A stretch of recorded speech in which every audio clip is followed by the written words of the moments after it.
Friday.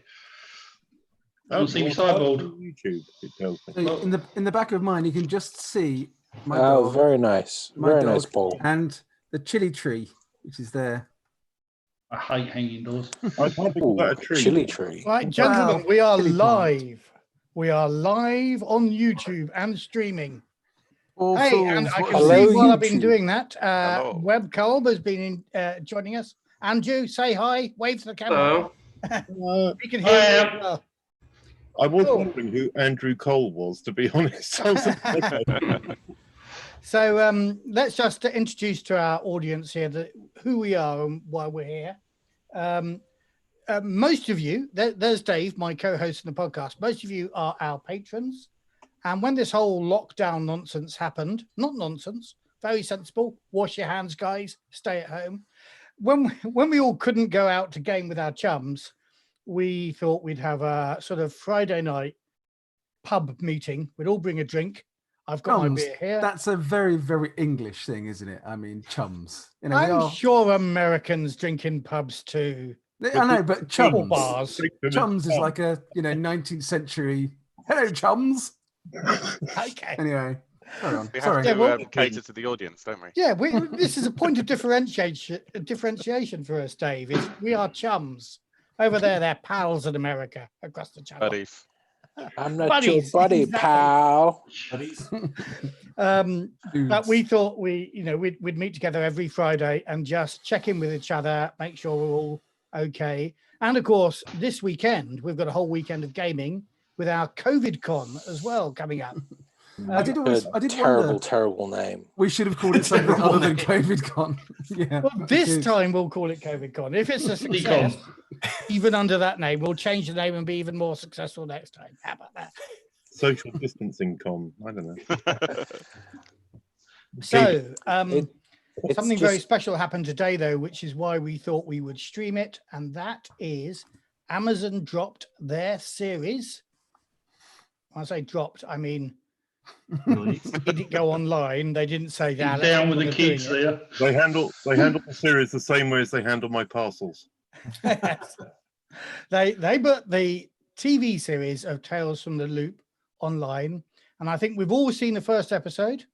Some of us may have seen more, but we thought we might have a bit of a spoiler-free about anything else if you have seen any more, but a bit of a spoiler-heavy discussion of the first episode at the pub, at the COVID cafe, as we call it, today. So I was thinking about that as well. We should call that. Should just call it the Cove Cafe or something? Because COVID Cafe really, it's not a cafe you want to visit, is it? Right now. So, I did see someone had drawn on the floor relatively near to the house where we walked to get some milk a couple of days ago, and they'd written in chalk, "Stay positive." And I'm thinking, no, that's the opposite of what I want to say right now. Thankfully, so far, no reason to believe otherwise, but nonetheless. like COVID Cafe. It's like a chickenpox party, I guess. yeah, exactly. Does everybody know what a chicken pox party is? Do you have chicken pox parties in America? You do. Yeah. Not anymore. Oh, well, no, not right now, no. Not anymore. I've got a friend with 2 young children, and they're both suffering from chicken pox in the lockdown. Oh, get them all round even so. Chickenpox is horrible. Yeah. So, Tales from the Loop, episode 1. What did we think? I loved it. I thought it was a little bit slow, but I enjoyed that because everything else seems to be so much more fast-paced or so predictable in a way that television kind of becomes a little bit. But they really took their time with this. I thought there was going to be some spoilers, time shenanigans. I just wasn't sure how it was going to play out. But it was partway through the episode, a little bit before the reveal, but not too far away from the reveal, that I kind of clocked on and I went, wait a second. Yeah. So in that sense, I feel like they did a good job because I was there wondering still, and it's not like something that I clocked within 10 minutes. Yeah, now that I was spoiled on that within about 10 minutes because I was looking for the name of the actress playing Alma, and I went on to X-Ray, which is a wonderful feature on Prime, where it shows you whoever's in the scene, and one of the people in the scene was young Loretta, and I was going, "What do you mean, young Loretta?" And then, then everything else sort of fell into place. I think a little bit early for me. It could have been that there were 2 parts, and Act 2 was set many years later anyway, without any time travel. Yeah, but this is an I think it was 80s set set many years show, later. and Andy, you don't play Tales from the Loop, so you don't know, but it's all very heavily 80s, and I thought they're not going to move it forward in time. No, I actually did some digging into the actress who played Alma, having had similar thoughts. She's called Electra Kilby, and she has a Swedish mother. She's Australian with a Swedish mother, so she is actually Swedish. I don't know if that's actually her natural accent, but that's her heritage, if you like. So none of us. Well, Dave, you speak Swedish. When she was singing in the bath, was she? It didn't sound Swedish to me, actually. Yeah. I couldn't really hear much of the words, but it didn't. There was nothing in there that rung Swedish. It might well have been. But nothing that I've heard either. No. I don't speak Russian, but it was reminiscent of spoken Russian to me. So I have a question of what you think. So the show is set in the 80s. Do you think they did that slow pace deliberately because that is more like the pacing of shows or movies specifically from the 80s and earlier? I have a thought. They're much slower paced than they are now. If you go back and watch like the action movie Conan, which I remember watching a couple of years ago and being struck at how slow the movie was, even though it's an action movie. Yeah, I mean, my kids, I showed them glacial.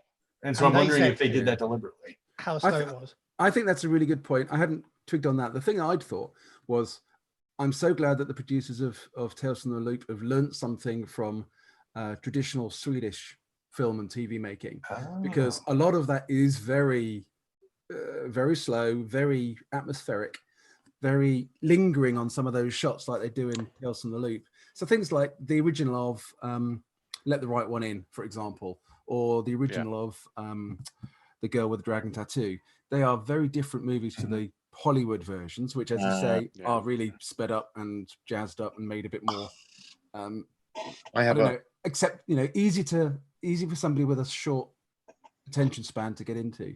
And I loved it. I thought that was really good. It had a real Swedish vibe to me. Yeah, it's nice to see. It's nice to see a series that's going to be episodic rather than these long, drawn-out 10-episode stories that are killing things like Star Trek and other genres. I'm looking forward to watching the next episode, because even though there's the underlying theme of the loop, you've still and now you've got this MacGuffin eco ball or whatever it's called. Eclipse.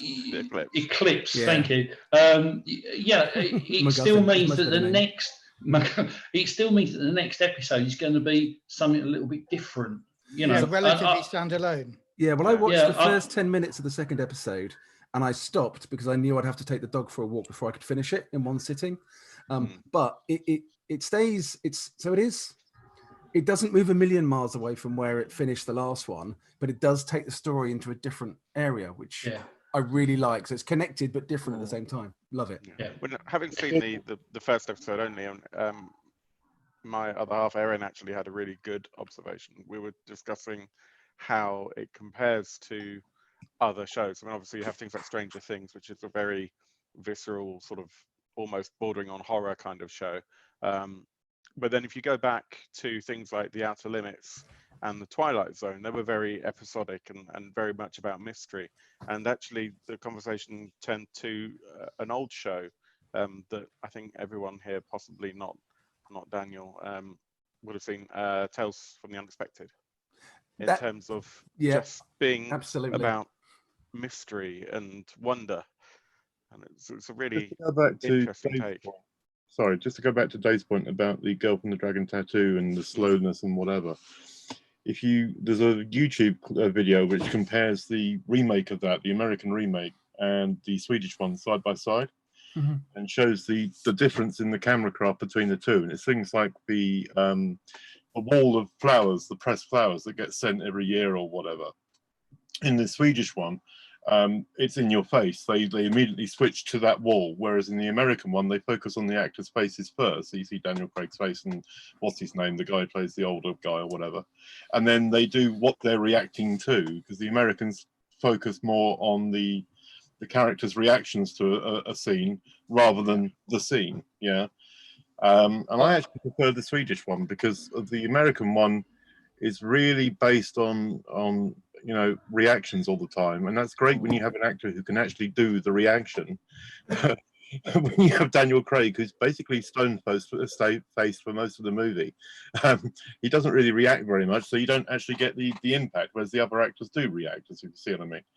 But the Swedish one actually lets you decide how to react rather than allowing the actors to react for you, which I prefer, really. Yeah, that's really I think nice. they're great, actually, those three films, the Swedish ones. I've seen all of them. They're brilliantly done. Yeah. But I think though, if we hadn't have had those lingering Stolzweg type images, we'd all complain. Because I think they captured that really nicely. Just those long shots of they didn't have all the sort of technology that he tends to litter around in his pictures, but it was there. It was subtle. Yeah, there was enough of it there that it was, as you said, subtle. But everything felt not in the sense of natural, but organic. It felt like it belonged there, and that there was no spectacle. You see this looming robot, and it's just taken for granted. Which the way that they've done that, I mean, it could have been a car or a tree or a bicycle or anything, and the way that the kids were told to Weather Boys on the interact was Lake great. a high point for me because they just looked like they were really there. They were so well blended in with the lake scene. It was very well done, I thought. I was really pleased that they kept the idea that the whole thing is really, really familiar and nostalgic. Exactly. But there are things that are slightly different, and to all the people there, it's totally normal. But to us, it's the 80s that never was, which was the point of the game. What I really liked was those lingering shots were so very Stalenhag-like because the way that Simon Stalenhag, he doesn't really do kids' faces straight on. It's their backs, it's their profiles.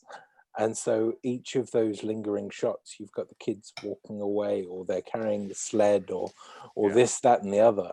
However they're acting, it's like making live action Stalenhag paintings. And that was one of the things, like, if all else, like, I wish I could just get screen grabs of the episode. We were talking about composition. I'm sure that everyone noticed, maybe not consciously, that it seemed that all of the shots where there was one of the kids in the frame was shot at the height of the kids. So when that's occurring, you're always looking up at the adults, and of course, reminiscent of the role-playing game. Therefore, probably also Simon Stollenhag's original idea is that the adults never want to listen to you, which is really prevalent in the point game. About that, though, that I was a little bit disappointed in the series. You're right about how everything's shot at kid height for the most part. Yes, but it's not consistent, is it? But then we move to the adults being protagonists in a way that really, they're definitely not, of course, in the Tales from the Loop RPG. I've not read the Tales from the Loop book that came first, so I don't know whether actually there's more mixed protagonists there. But obviously now Kid Loretta is, I imagine, off the scene, and we're looking at adult Loretta. I'm sure they'll have a story about her a bit later on. The security guard, Golby or whatever, Gotti or Gaddis, I think.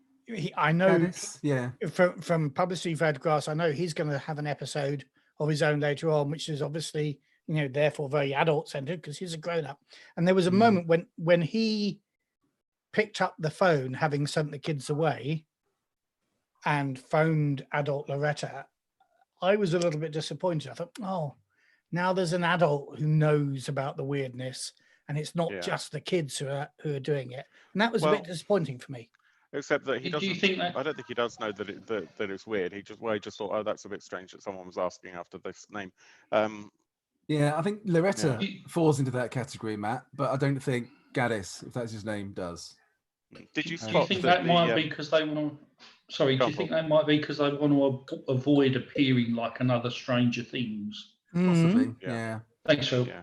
Probably. What I was going to say is, at the beginning, in the very first adult interaction scene where you have the mother Alma arguing with a colleague, did you spot that was Jonathan Pryce's voice? Yes. Yeah. Yeah. That's really interesting. Oh yeah. You mean man, as they called him? Yeah. Yeah, man. Totally Jonathan Pryce. Yeah, that was Anyone really have interesting. subtitles? Unmistakably so. Yeah. Yes. Mhm. Did anyone have the subtitles on while they were watching? I did. Yeah, I did. No, I That didn't. deaf me now. Some Which of that- language did you choose? Some of that said man, and some of that said young Ross or whatever. Oh, It varied interesting. between the two. It never actually Yeah. seemed to be consistent. Oh, did it? I Noticed missed that that. actually. Missed that. Well, I had the subtitles on because I had it on in the background while I was doing something else. So, so the subtitles were Hope on. nobody from work's watching. What are they going to do? Well, there was only They one needed guy it. today, so hopefully not. But yeah, that was a bit weird that the subtitles seemed to change title occasionally.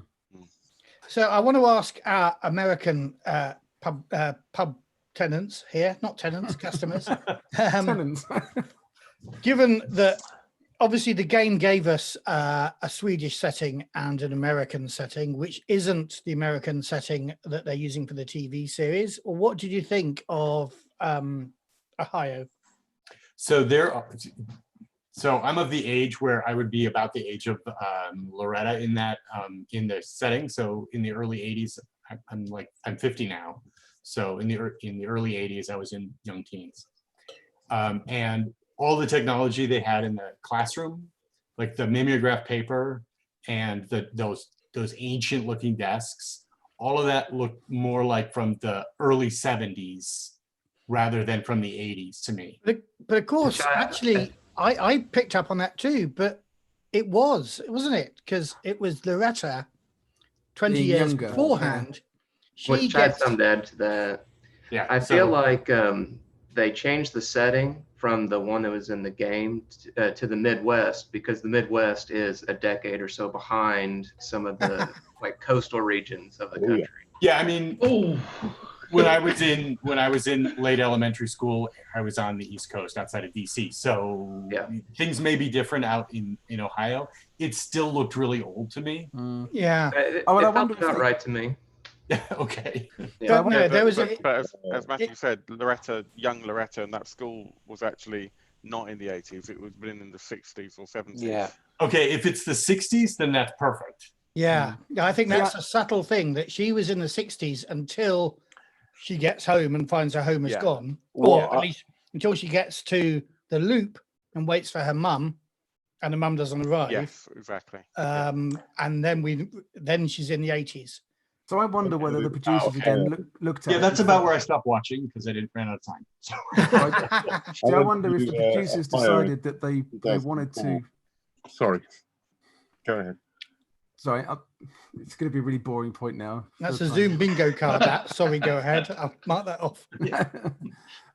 So I wonder if the producers decided to set it in the US rather than Sweden, kind of gave a sop back to the Swedish origins of it by placing it somewhere cold rather than somewhere warm. That was although I think the pre-clip I've seen of Gaddis's episode looks pretty warm.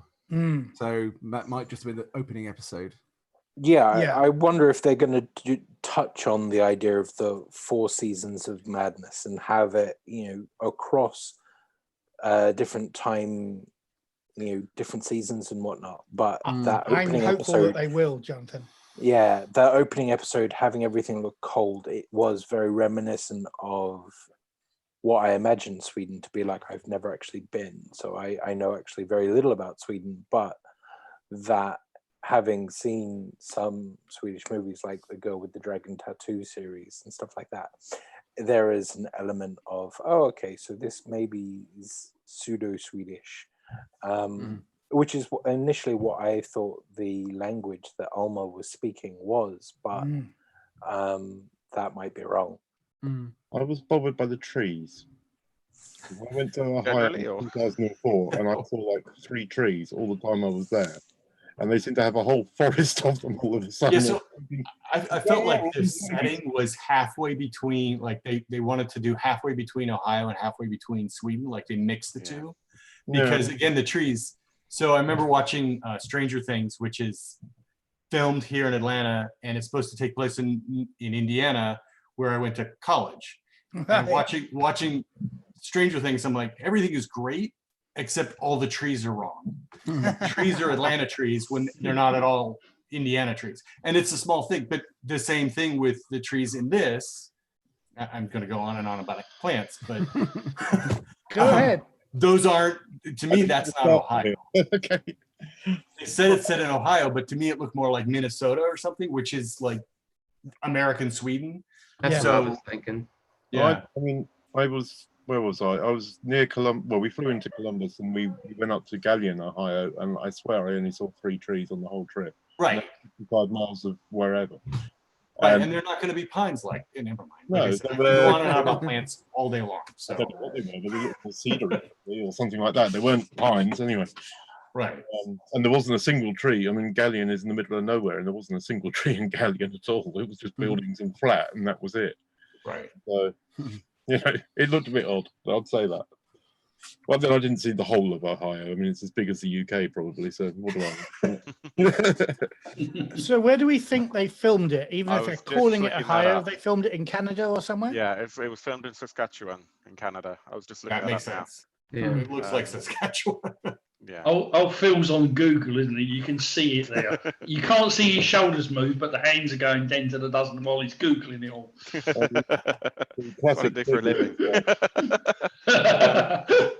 There's a new Vin Diesel film, the Slingshot film, no, Bloodshot, which I haven't seen, but they did a thing in it where they, apparently he's in London, and every single car that goes past has a Czechoslovakian number plate. Yeah, no expense paid. That's maybe a black cab, but it's got the wrong number plate. I thought a lot That's of the problem with being from someplace they set the movie or show is you could point out like, yeah, you went to DC, but that's like those two things are nowhere near each other. For example, I think Wayne's World 2 did it best when they go to Piccadilly Circus and they've quite clearly just got 2 people in wigs, in front of it and a bit of overdubbing. They did a bit of that with 28 weeks later when they were at one point in Regent's Park and then about 10 minutes walking later they were on Greenwich. Guys, it's not. And then they went back to Wembley, which is completely the opposite side of London, about 15 miles away. I wish I could get across London that quickly. I know, it would be great. Wouldn't it? It's what was it? Thor 2 had a similar gaff where Thor ends up in the underground on a tube, and he asks someone for instructions to get back to Greenwich, and they're like, "Oh yeah, you take this line and then that line." And it's like, well. If you actually know what the underground, no, that's not how you get there at all. The underground doesn't go to Greenwich. No, it doesn't. Didn't they do something similar in The Day After Tomorrow or something where they're walking for about half an hour and suddenly they've gone from one side of the planet to the other pretty much. So it's one of those sort of post-apocalyptic-y type films where they did basically exactly the same thing, and it kind of broke everything really. Yeah. Not that we're picky or anything. No, absolutely not. No. Did anyone else feel that the Eclipse chamber was very reminiscent of the gravity drive chamber in Event Horizon? Yes. I did think about that, yeah. Man, that movie gives me the absolute willies. One of my favourite movies, and Matt hates it. I don't hate it. Well, I'm rounding up. Production value of that thing, absolutely gorgeous, love it.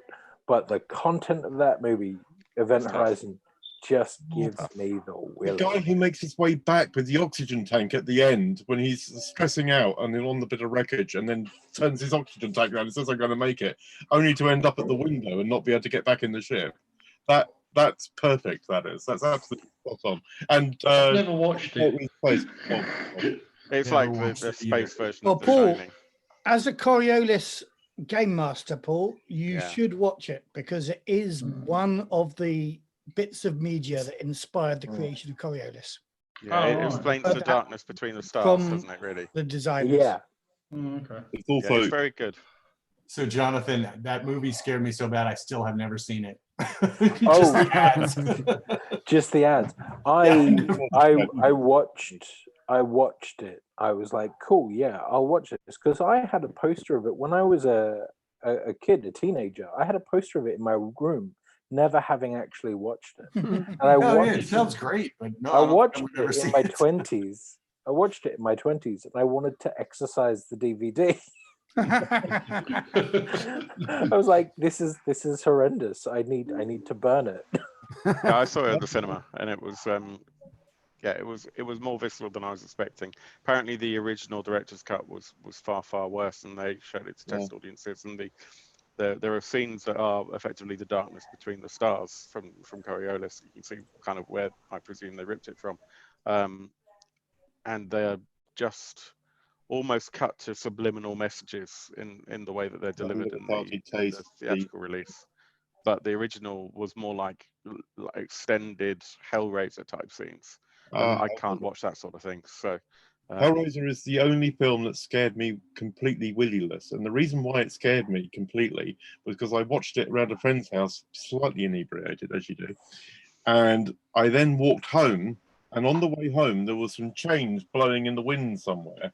That was it. At that point, I was completely terrified. And you don't have an overactive imagination at all, do you, Andy? No, well, it was late at night and I was drunk. It's in my defence, but yeah, that didn't do much for me. I have to admit. I can't remember whose house that was now, but anyway, it was it was. So, Andrew, you haven't said much at the moment. What did you think? I enjoyed it quite a bit. I was actually surprised how quickly they got to the sci-fi bits of the story. I figured they were going to go a little bit slower and maybe on the second episode lead into it. Yeah, I thought about that too. That one thing, they took us down into the chamber to see the eclipse. Into the loop straight away, yeah. We've never seen, or we don't know anything about the loop from the game or from the book, about the workings of it. Yeah. We've only seen the mundane side of life on the surface. So I thought that was kind of an interesting decision to make. It seems like a very TV decision to make because a TV audience is very different to an RPG audience or even, for coffee table art book audience. In that you kind of need to have at least something that helps explain what's going on. Oh, they're here to explore the mysteries of the universe. Cool.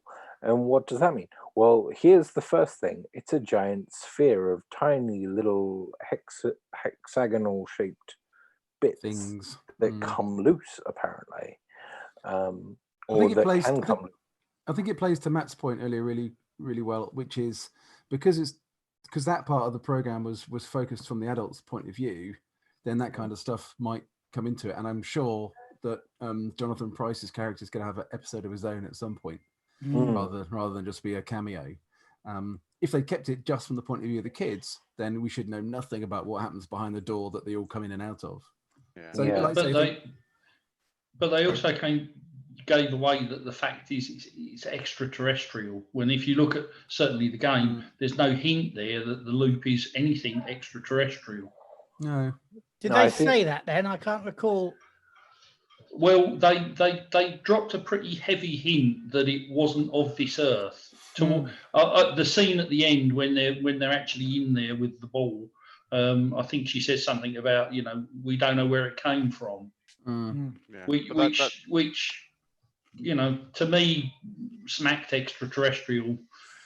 I'm not sure I'd say that it felt the same to me. It just felt unexplained, and the whole point of the story, and even those characters discuss the fact that there are things that will happen in your lifetime. This isn't verbatim. There are things that will happen in your lifetime that you'll never be able to explain.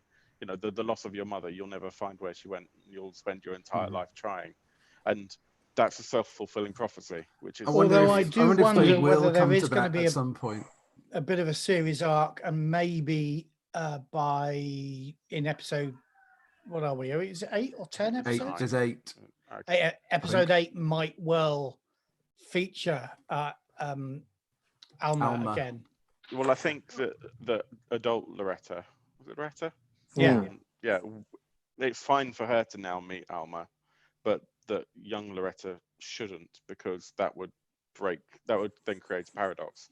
No, I don't think we're going to see young Loretta again. But I think I think the focus will be on not necessarily Loretta, but Loretta's family. So we're going to see a lot more of Cole, I think. Yeah. And there's going to be stuff that happens for Loretta. Oh, I see what you mean. And yes. The culmination may well be, actually, by the end of it, by the way, here's your mother. Here's Alma.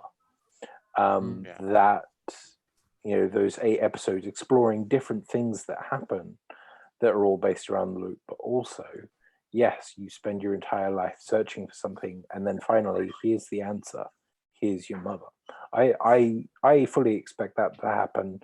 I hope I'm not wrong, but at the same time, I hope I'm surprised in how they deliver it. I hope they take the time. I think I disagree with you slightly, because I think what would be really original would be if they led you up that path and then left it ambiguous at the end. Yeah. Didn't give you There was an quite a answer. lot of ambiguity in that episode, and I really like that. Yeah. Sort of suspicious anyway, actually.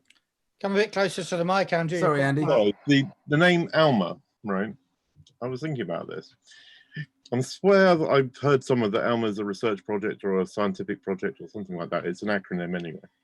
I just wondered about that, or if it was a sort of homage to that, or if it was just something that had been chosen randomly as a woman's name. But I'm fairly certain that there is an Alma project somewhere. It's a sort of telescope project or astronomy project or something along those lines. Yeah, it does sound familiar as an astronomy project. Yeah. Something like that. I can't recall what or where or. So yeah, well, in astronomy, it's the Atacama Large Millimeter Submillimeter There Array. you go. Yeah, thank you. Thank you, Google. And I know that off the top of my head. I didn't just play with my iPad at all. Something like that. And Yeah, but we saw you Googling, Dave. I know. We can't see Phil do it. Here's a hint. Off the top of your head, do you remember how much it cost? 66 billion. No. Doesn't It's a remember very well. total guess. Long for it. 1.4 billion. And it's where they set the second James Bond movie. The what was the second of the new lot? The they set Quantum of Solace? Quantum of Solace. That was it. Yeah, it was. They actually, because it's so remote, the building is like a self-contained city. They've got everything they need in there, and basically that's where they set the second James Bond movie. It's the receptor's accommodation double to the hotel or whatever it was. Yeah, because they basically it takes ages to live to get there, so they live there for months and months and months. Yeah. It's like being in the Arctic, and also they've got to get used to the air pressure. Altitude, yeah. But yeah, no, I wondered about that anyway. The name Alma, whether it was some sort of, I don't know, vague homage to a project like that, or whether it was a reference to that, or whether it was just literally, well, we can't think of a woman's name that's used Alma or whatever. It just seemed a little odd to me. But then my brain makes connections like that for no good reason. So, well, I'm not ruling it out, Andy. You may well be right. There you go. So who's going to watch the second episode this weekend? Because I know I'm really tempted. This week or this evening? Yeah. Well, no, I've got a Coriolis scenario to write, so I'm going to be watching Event Horizon tonight. And yeah, that's good. Make sure you have a spare pair of pants. You should run at least one scenario based on a film. I mean, traditionally we've run them based on The Thing, Dave, and things like that. The Thing, Dave. More than once. Yeah, The Thing is another one of those movies that I have not been able to watch. Daniel. The short story, it's called The Things, is fantastic. I don't know if you've read that. If you read that, there was a pseudopod or escape.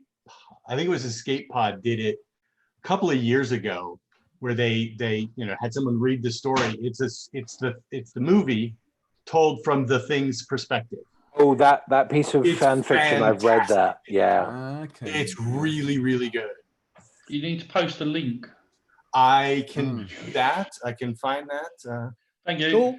Right We'll put it in now. the show notes. Yeah. But you've got to watch the original. Don't watch any of these knockoff remakes. Well, No, the 1982 version, because the original was in Yeah, 1959. the Kurt Russell. The, It's the awful. John Carpenter's The Thing was absolutely fantastic. Love it.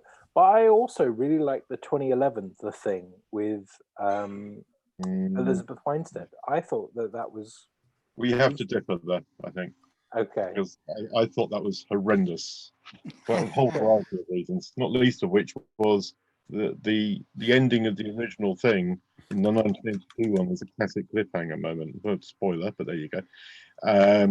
Whereas the ending of the 2011 one is very clear cut, really. They have to end it in a certain way that leads but I think they did a good job in terms of having that. Oh, look, it leads directly into it. It's exactly what happened. But that's just me. I watched it once ages ago. I've been tempted to watch it again because I don't really remember a lot of it. I remember the thing that annoyed me was they went too big, in my opinion, on dramatic CGI special effects. Which I thought annoyed me a bit. I mean, kind of inevitable because that, even though the effects in the original Thing were groundbreaking for their day but they're not the key thing in the film. It's the tension between the characters. I thought some of those special effects in the earlier one were naff, actually. But you were engaged. But they were groundbreaking for 82, yeah. Well, yeah, I suppose so. In 1982, they were spot on, I think. Yeah. Cutting edge, even. Yeah, so Daniel, definitely watch it, and then look out for there's a scene where a guy called Palmer says, "You've got to be effing kidding," and that is one of the best scenes ever. That just, again, black humor amongst this movie is absolutely brilliant. Oh, I bet. So I found it. It is episode 298, Escape Pod. All right. And from there, you'll be able to find a link to the original text, or you could just listen to them read it, which is fantastic as well. I don't know, posting links in Zoom chat. I don't know if I trust We're not going to follow the link in Zoom chat. We've all been listening to the warnings. Well, that's why I told you. It's but afterwards, 298 we'll check it out. The Escape Pod. You can tell I've spent 30 years in IT security. I follow. Yeah, exactly. I'm going to send you some phishing emails, Paul. Right, so what's that? We're going fishing. So we're all seeing episode 2. Friend of the podcast, and Julie, Geek Girl Bookworm, has seen 4 episodes already, she says. And she complains that she wasn't invited, but and Julie, you've got to be a Patreon to get into the COVID Cafe. I paid money for this slot. It's ridiculous. Exactly. Yeah. For some reason, we're all funding David Matthew. Yeah, I know. Can I just take this opportunity? You're funding the podcast face to face to say thank you to all of you. Doing that. Thank you. Thank you. Refund for all this. This no whole refunds. Zoom Pro thing, you've paid for this. We've only got the Zoom Pro. Actually, I'm sorry, everyone. I've actually paid because I'm paying for the hosting for your bot on Discord as well at the minute. There's that on top of it. Yeah, so you're our most generous patron. Thank you. Thank you. He's your enabling friend of many years. Yeah, I am enabling their addiction podcast. Actually, you're not meant to clap anymore. Sorry, you've got to do this. Oh yeah, I can't put my hands together. Are we not clapping? Why are we not clapping? I don't know. Cambridge University. Unhygienic. Manchester and Cambridge University said clapping is a bad thing because people that can't hear. Yes. Oh yeah. It's deaf people do this instead of clapping. Yeah. All right. Which is cool. So to all our deaf listeners, just to go back to that funding thing for a minute. Yes, to all our deaf listeners. For a while. Oh my gosh, that's awful. Yeah. So, we're going to watch more episodes of Tales from Loop, and we're going to recommend our friends to watch it. Oh, absolutely. Oh yeah. I think I've seen a few reviews that say, "My God, it's slow." I think we need to go out there and proselytize the art book and explain why it's slow. I don't have any problem with it being slow. No. Yeah, No. no, it's No. really good to have It's it. a very didn't good find it change of slow. pace. Yeah, change of pace. That's right. No, but the thing is that you discover at the same rate as the protagonists, and I think that's really valuable to have Yeah. a sense of wonder. And it's something that's missing from a lot of contemporary fiction right now. But as Dave said earlier, and I think we're getting used to this sort of J.J. Abrams view of television and films, where you've got to start with an action sequence, and you've got to do this, and you've got to do this, and sometimes it's just nice to, nice easy watching. You sit there and just get absorbed into whatever's going on the screen. Okay. Watch those long lingering shots and enjoy it. Yeah, until Michael Bay does the last episode and everything blows up. Does anyone here actually like anything that J.J. Abrams has done? Fringe. Yeah. Sorry, got me t-shirt on. Okay, no, I've never watched that. Fringe was good. But I also think that Fringe was good because J.J. Abrams was at the time, I think, more of a producer. J.J. Yes. Abrams is he's a visionary. He's got a great vision for direction, but he's awful at writing. Because if you go back and you watch Lost, the amount of times that they relied on just basically popping something new in there, and you're like, oh, cool. So I've got more questions. And then you watch through the whole thing, you get to the end, and you're like, cool, there are still so many unanswered questions. Because I agree with Paul that Fringe is probably the only thing that J.J. Abrams has ever done that was any good. Yeah. And also Leonard Nimoy was in Fringe, so that automatically makes it good in my book. I'd like to say, even though probably it wasn't his responsibility, that the casting for most of the Star Trek cast, I thought was excellent. Yeah. With the exception of Benedict Cumberbatch, who I hate, and I think he should never have played Khan in a billion years. You're the one going, God. But yeah, exactly. But the likes of the bridge crew of the Enterprise and Carl Urban is just perfect.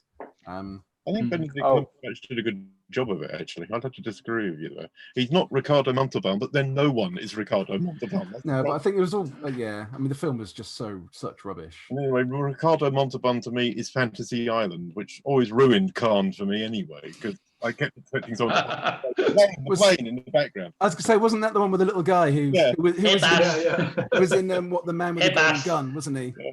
Tattoo. Yeah. He was Scaramanga's little butler in The Man with the Golden Gun.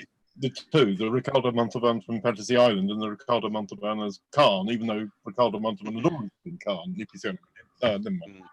Never mind. I think J.J. Abrams also has produced a few good things.